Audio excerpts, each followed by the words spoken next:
In a 1972 paper, geneticist Susumu Ono, an early leader in the field of molecular evolution, wrote, "The Earth is strewn with fossil remains of extinct species. Is it a wonder that our genome too is filled with the remains of extinct genes?" And while this was decades before we sequenced the human genome, Ono was right. Buried inside your genome right now are molecular fossils, bits of DNA that are so broken that they no longer work. One of these can be found on your 8th chromosome. It's called GULOP, and it used to do something pretty important for our early primate ancestors. It gave them the ability to make their own vitamin C. But all that ended around 61 million years ago in the middle of the Paleocene epoch, when something happened in the DNA of one of those early primates. The gene effectively died, becoming a pseudogene, a non-functional molecular fossil. And this was a key moment for our lineage. Now, our more distant primate cousins on the other major branch of the family tree, like the lemurs, can still make their own vitamin C, like most other vertebrates. Their branch split off from ours before GULOP became a pseudogene. But ever since the death of GULOP, our side of the primate family tree, the tarsiers, monkeys, and apes, have had to get vitamin C from the food we eat instead. Without that vitamin in our diets, we risk suffering from diseases like scurvy. And GULOP isn't the only dead gene we carry with us. There are thousands of them, and we've only just begun to unravel their stories. But one thing is already clear: we're not just defined by the genes we've gained over the course of our evolution, but also by the genes we've lost along the way.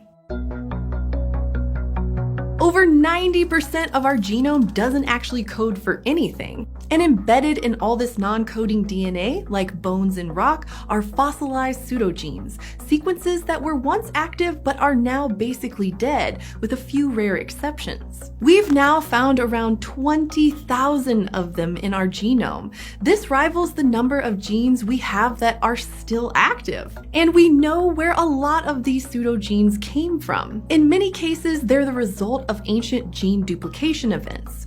This happens when a gene is duplicated into two identical daughter genes, and one copy dies, leaving one functional copy behind. Others, like GULOP, are unitary pseudogenes. There was only one of them in the genome, and when it died, there was no backup copy, so its function was lost. So how do genes die? Well, the short answer is mutations. Mutations occur randomly in our DNA all the time. They're totally normal and a source of new variation, and variation is the raw material for evolution. Occasionally, mutations occur at particular spots in a gene that inactivate it, which prevents the instructions it carries from being translated into a protein. And that's what happened to GULOP around 61 million years ago. A mutation inactivated it, turning off its ability to make an enzyme that's a key part of making vitamin C.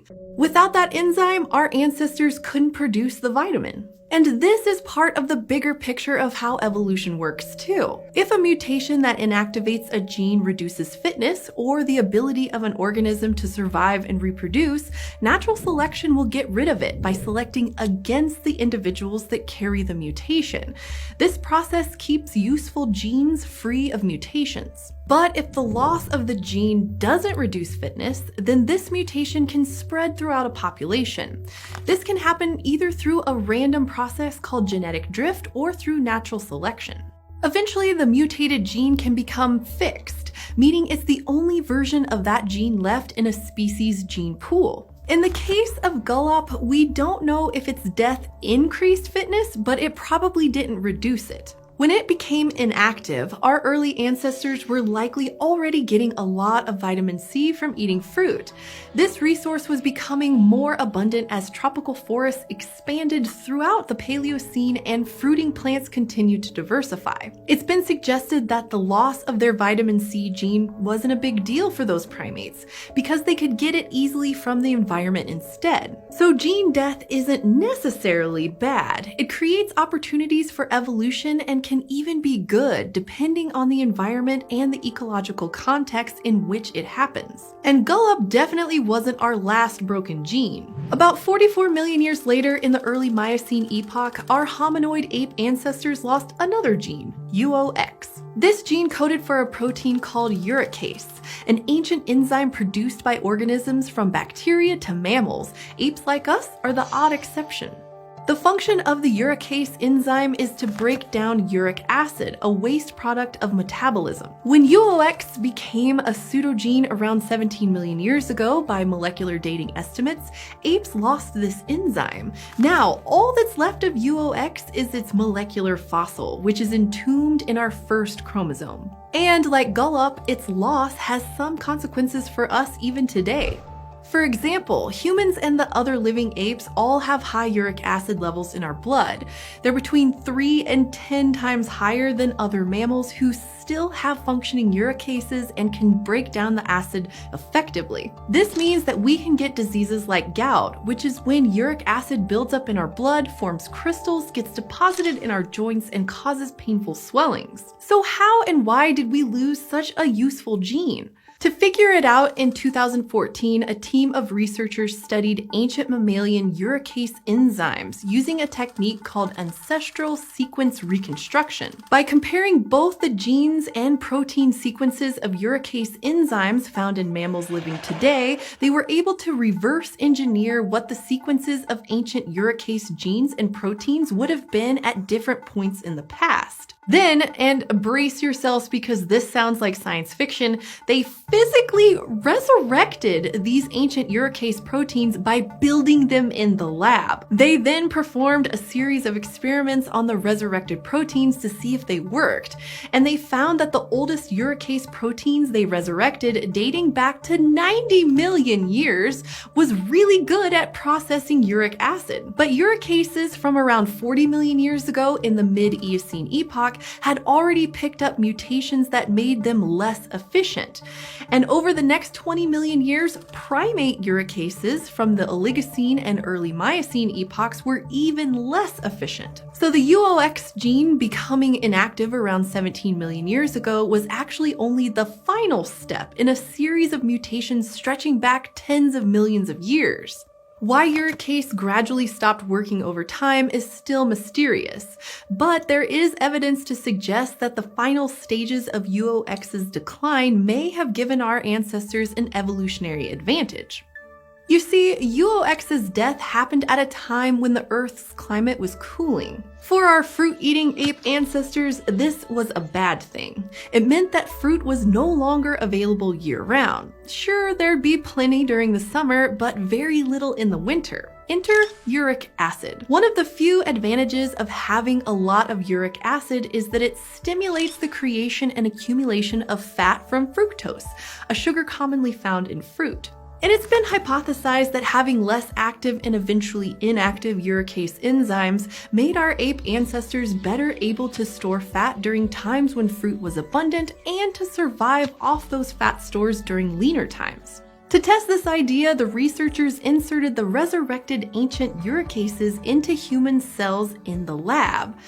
As expected, they found when the cells were given fructose, they were worse at turning the sugar into fat compared to normal human cells with no working uricases. So there's evidence that the loss of the UOX gene and the enzyme it coded for may have given our lineage a survival advantage. Sometimes in genetics, less is more. And if you've noticed that all of the genes we've talked about so far are linked to food, well, there's a good reason for that. Food availability is one of the most important and rapidly changing pressures that living things face. So shifts in our diets have played a huge part in molding our genomes. We see this again in our taste receptors, a dynamic group of genes in vertebrates that allow us to perceive different tastes. Their birth and death is tightly linked to changes in the diet of a species. In the genomes of carnivores with all-meat diets, for example, we often see that sweet taste receptor genes have died, becoming pseudogenes. As omnivores, we humans have a relatively well-rounded set of taste receptor genes. We can pick up on all of the major taste groups pretty well: sweet, sour, umami, salty, and bitter. And it's in that group of bitter taste receptors that we find some of our most recent pseudogenes. Right now, our DNA contains 25 working bitter taste receptor genes. Each of them is thought to be associated with tasting specific families of compounds. And for millions of years, they've helped our ancestors tell which plants are good to eat and which might be toxic. We've also lost quite a few. We carry 11 dead bitter taste receptor pseudogenes, and 2 of them died relatively recently, sometime after our last common ancestors with chimpanzees and bonobos. And we know that these 2 genes died before we split from the Neanderthals and Denisovans around 500,000 to 600,000 years ago, because their genomes also contained the same 2 pseudogenes with the exact same inactivating mutations. So these genes very likely died in a common ancestor of ours, and their molecular fossils were inherited by all 3 groups. So what happened to these 2 bitter taste receptors? Well, the last few million years of our evolution saw huge changes in our eating habits. We started eating more meat and eventually learned to cook with fire, which often makes plant foods less toxic. Our cultural knowledge of food sources became more and more sophisticated, and we became able to transmit this information through language. And all of these changes might have meant that the ability to tell the difference between bitter plant compounds became less and less important as time went by. When these 2 bitter taste receptor genes mutated and died, there wasn't enough evolutionary pressure to save them, and their pseudogenes became molecular fossils shared by our species and our closest cousins. Evolutionary genomics is still a young science, and our understanding of the thousands of dead genes we carry with us will only grow with time. But it's already clear that the genome is more than just a recipe book for building an organism. It's also a historical record, a molecular fossil bed filled with extinct genes, preserving our evolutionary legacy in the form of the A's, T's, C's, and G's that make up our DNA. Our taste receptors have helped us humans out a lot over the years, like bitter helping us to figure out the toxicity of plants. But what about umami and sour? To find out, watch our episode How We Figured Out Fermentation. Thanks to this month's eontologists for staying active in the eon's genome: Sean Dennis, Jake Hart, Annie and Eric Higgins, John Davidson Ng, and Patrick Seifert.